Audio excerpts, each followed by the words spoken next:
एक समय की बात है। एक छोटे से गांव में एक छोटा सा परिवार रहता था। उस परिवार में सुनील, उसकी पत्नी चीरा, उसका बेटा राघव रहता था। और राघव एक दिन बड़े मजे से अपने माँ बाबा के साथ बाजार में घूम रहा था और तभी एक दुकान पे उसको ढेर सारे पटाखे दिखाई दिए। राघव अपने बाबूजी से पटाखे की जिद करने लगता है। बाबूजी, मुझे भी पटाखे चाहिए। अरे बेटा, मेरे पास इतना पैसा नहीं है। हम तो बाजार में कुछ जरूरी सामान लेने आए हैं। जब कुछ दिलाना ही नहीं था तो बाजार क्यों लेके आए? मुझे घर जाना है अभी के अभी। अरे बेटा, इतना जिद मत करो, हमारे पास इतना पैसा नहीं है। थोड़ी देर बाद जब बाबूजी को तनख्वाह मिलेगी तो तुम्हें पटाखे भी दिला देंगे। सब बच्चे पटाखे जला रहे हैं, बस मेरे बाबूजी ही मुझे नहीं दिलाते। राघव बहुत गुस्सा हो जाते हैं और उसके माँ बाप के पास पैसे ही नहीं होते हैं कि वो उसे मनाने के लिए पटाखे दिला सके। फिर वो सब घर वापस आ जाते हैं। राघव बहुत नाराज होते हैं और खिड़की पर बैठे हुए दूसरे बच्चे को देखने लगते हैं।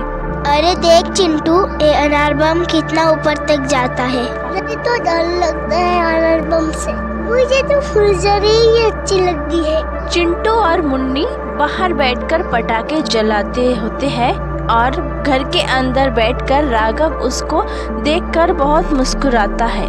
फिर चिंटू राघव को बुलाने लगते हैं और राघव नहीं आता है। नहीं, मेरे पास तो पटाखे ही नहीं है, तुम लोग फोड़ो। अरे, तुम्हारे बाबूजी अब तक पटाखे नहीं लाए? फिर राघव उदास होके अपने घर के अंदर चले जाता है। अरे देखो ना, हमारा राघव कितना उदास हो गया है। उदास तो इसीलिए है, उसको छोड़ के सारे बच्चा पटाखा फोड़ रहा है। ये समझो ना, हमारे पास तो खाने का है नहीं, पटाखा कहाँ से लाओ? अरे मैंने कहाँ कुछ कहा, मैं तो सब समझती हूँ। हमारा राघव तो बहुत छोटा है, इसलिए कुछ समझता नहीं। चलो जाने दो, चल कर सोते हैं। सुनील, चीरा और राघव जाकर सो जाता है। फिर राघव बहुत गहरी नींद में सो रहा होता है और आधी रात को गांव में एक चुड़ैल आती है। उसके पास एक बहुत बड़ा सा बैग होता है। वो चुड़ैल राघव के घर के दरवाजा खटखटाने लगती है और खटखटाने के आवाज से राघव का नींद खुल जाता है। अरे इतनी रात को खटखटाने की आवाज कैसी?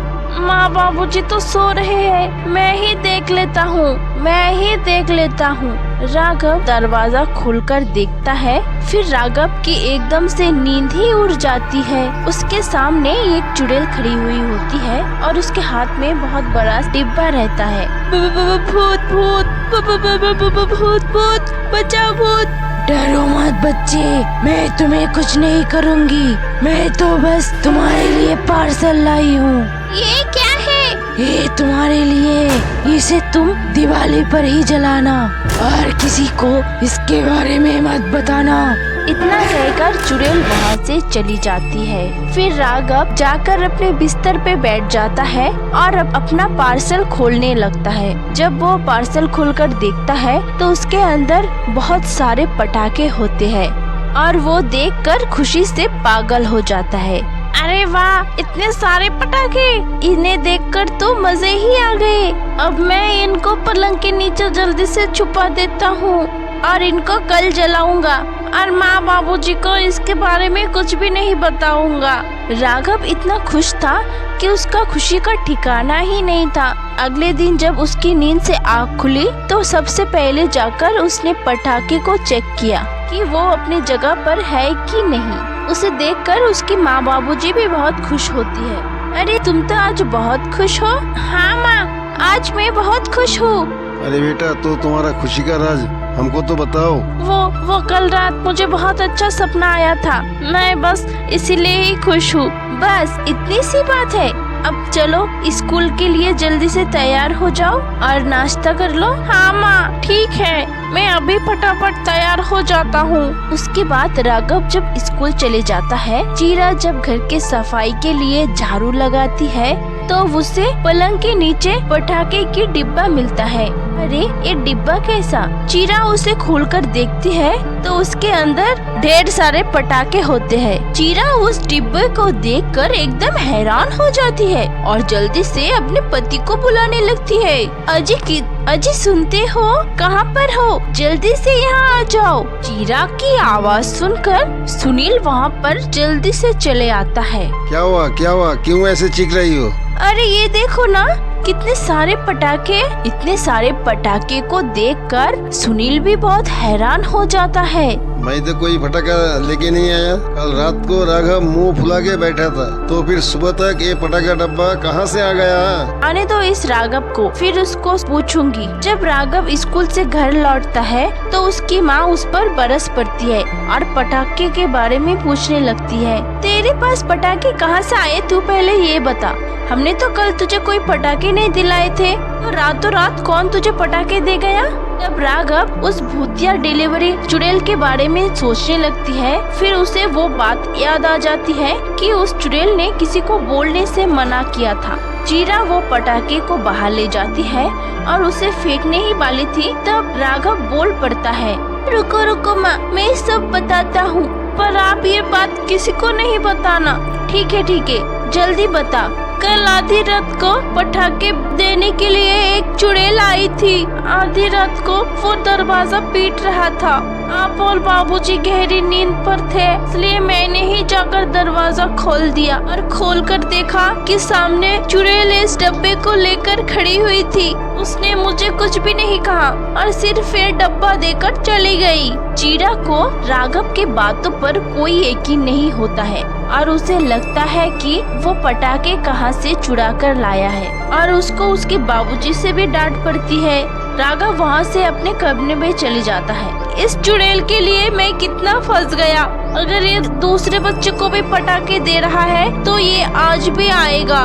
फिर राघव आधी रात को खिड़की से झांकने लगता है तो वो वहाँ पर उस चुड़ैल को फिर से देखने लगता है और वो देखता है कि वो चुड़ैल किसी और के दरवाजे पर जाकर खटखटाता है। थोड़ी देर बाद दरवाजा खोलता है, वहाँ पर चिंटू होता है। वो भी चुड़ैल को देखकर बहुत डर जाता है। अरे बच्चे, डरो मत मुझसे, मैं तुमको यहाँ डराने या मारने नहीं आई हूँ। और लोगों को पटाखे बेचती थी और मरने के बाद मेरी दुकान पर कोई नहीं आता है, इसलिए मैं सारे बच्चों को उसके घर तक पहुँचाने जाती हूँ। लोगों को उस जरूरत के हिसाब से पार्सल देती हूँ। अब मैं ये पटाखों को सबको दिखाऊंगा। अरे नहीं, ऐसा बिल्कुल भी मत करना। ये पटाखे को तुम छुपा कर रखना और दिवाली वाले दिन ही जलाना। राघव खिड़की से चिंटू को और चुड़ैल को बातें करते सुनता है और जल्दी से जाकर अपने माँ बाप को बुलाकर लाता है। सुनील और चीरा उसकी बात सुनकर उस खिड़की के सामने आकर खड़े हो जाता है। वो दोनों उस चुड़ैल को देखकर हक्के बक्के रह जाते हैं। अरे भगवान, ये भूत इस चिंटू से क्या बातें कर रहा है? माँ, ये चुड़ैल चिंटू को भी वही पटाखे देने आया है जो वो कल मुझे देकर गया था। मैंने वो पटाखे कहीं से भी नहीं चुराए, मुझे वो चुड़ैल ने दिया था। मुझे तुम पर यकीन करना चाहिए था। सब लोग उस चुड़ैल को देखने लगते हैं और वो चुड़ैल चिंटू को वो पार्सल देकर वहाँ से चली जाती है। अगले दिन सुनील और चीरा मिलकर चिंटू के माँ बाबूजी से मिलता है और सब बातें बताता है। ये तुम क्या कह रहे हो? चुड़ैल मुझे कुछ समझ में नहीं आ रहा है। चिंटू, अपने माँ बाप को चुड़ैल के बारे में सब कुछ तुम सच बताओ, जो रात को तुमको पटाखे का डब्बा देके गए हैं। चिंटू बहुत डर जाता है और बहुत पूछने के बाद सबको सच बता देता है। फिर राघव और चिंटू की माता पिता सारे बच्चों से पूछने लगते हैं तो वो कहते हैं कि एक चुड़ैल ने आकर सबको पटाखे देकर चले गए। पूरे गांव में उस चुड़ैल का हाहाकार मच गया। गांव के बीचों बीच सभी पटाखों के डिब्बे को रखा जाता है। फिर उसे गांव के पंडित चुड़ैल को पकड़ने के लिए बुलाया जाता है। देखो सब लोग, मेरे बस का चुड़ैल पकड़ना तो नहीं है, लेकिन इसमें साफ साफ लिखा है कि इस डिब्बे के अंदर पटाखे नहीं, इस बच्चों की मौत है। वो चुड़ैल बच्चे को शिकार बना रहा है। क्या आपको कैसे पता? इस डिब्बे ऊपर जो खून के निशान है वो मौत का निशान है, और जहाँ ऐसा हो वहाँ पर बहुत गड़बड़ होती है। अब एक ही रास्ता है, इस पटाखे को बिना जलाए ही खत्म किया जाए। बस फिर गांव वाले उस पटाखे को एक कुएं में फेंकने लगते हैं। सारे पटाखे पानी के अंदर जाकर खराब हो जाते हैं। फिर वैसा ही होता है। फिर एक दिन चुड़ैल आती है तो सबके घर के सामने दिए जलाए हुए देखकर वो चुड़ैल वहाँ से भाग जाती है, और चुड़ैल सोचती है कि वो पटाखे आखिर कहाँ गए, और अपने मकसद पर नाकाम हो जाते हैं। और दिवाली के दिन गांव के पवित्र रोशनी से उसका मौत हो जाता है।